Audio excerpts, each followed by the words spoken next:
Hello दोस्तों। तो आप सबका स्वागत है फिर से स्टडी कोटा में।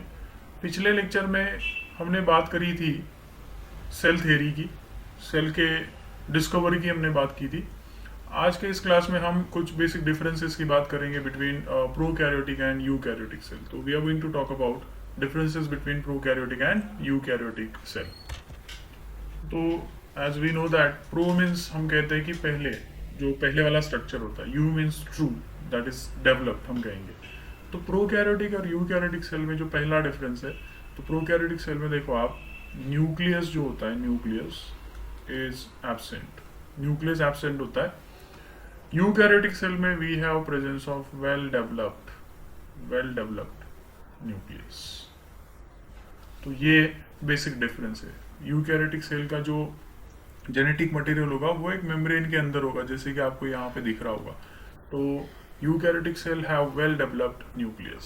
प्रोकैरियोटिक सेल का जो जेनेटिक मटेरियल है उसको हम न्यूक्लियोइड कहते हैं। That nucleoid is freely suspended in the cytoplasm, जिसका कोई कवरिंग नहीं है। तो ये प्रिमिटिव ऑर्गेनाइजेशन हुआ। This is primitive organisation of genetic material. ठीक है।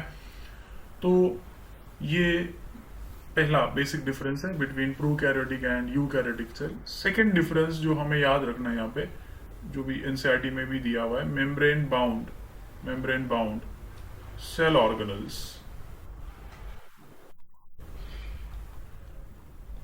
प्रोकैरियोटिक सेल में एब्सेंट होते हैं।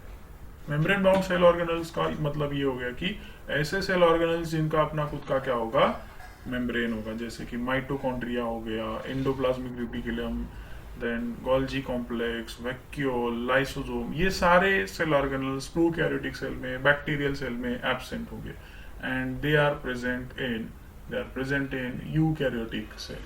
तो इसीलिए ना, अब देखो, प्रोकैरियोटिक सेल का एक ही एनवेलप यहाँ पे होगा, ये जो दिख रहा है आपको, plasma membrane along with this cell wall. तो इसमें सिंगल एनवेलप प्रेजेंट है। तो प्रोकैरियोटिक सेल को हम सिंगल एनवेलप सिस्टम ऐसा कहेंगे, सिंगल एनवेलप सिस्टम।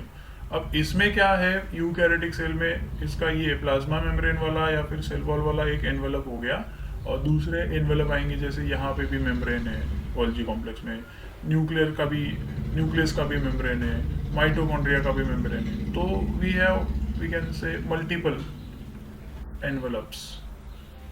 इसको हम मल्टीपल एनवेलप सिस्टम ऐसा कह सकते हैं। कौन से सेल को? यूकैरियोटिक सेल को, क्योंकि इसमें we have presence of membrane bound cell organelles.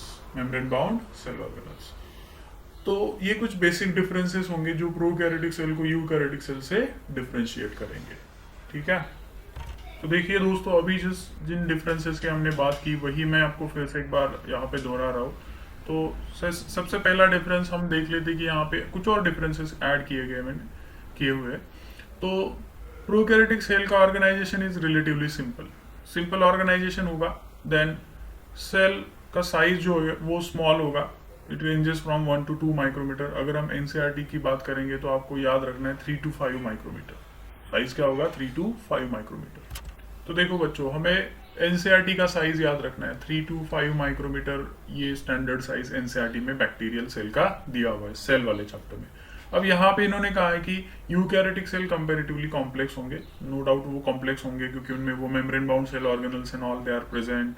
And इनका जो साइज है इट इज 10 to 20 माइक्रोमीटर। आपको ये बात याद रखनी है। This is, I am talking about NCERT, क्योंकि हमें एनसीईआरटी पे फोकस करना है जब कभी भी हम नीट एग्जाम की बात करेंगे। Then second, prokaryotic cell possess rigid cell wall यहाँ पे भी होता है, सेल वॉल यहाँ पे भी होता है। दोनों में सेल वॉल में डिफरेंस वही है।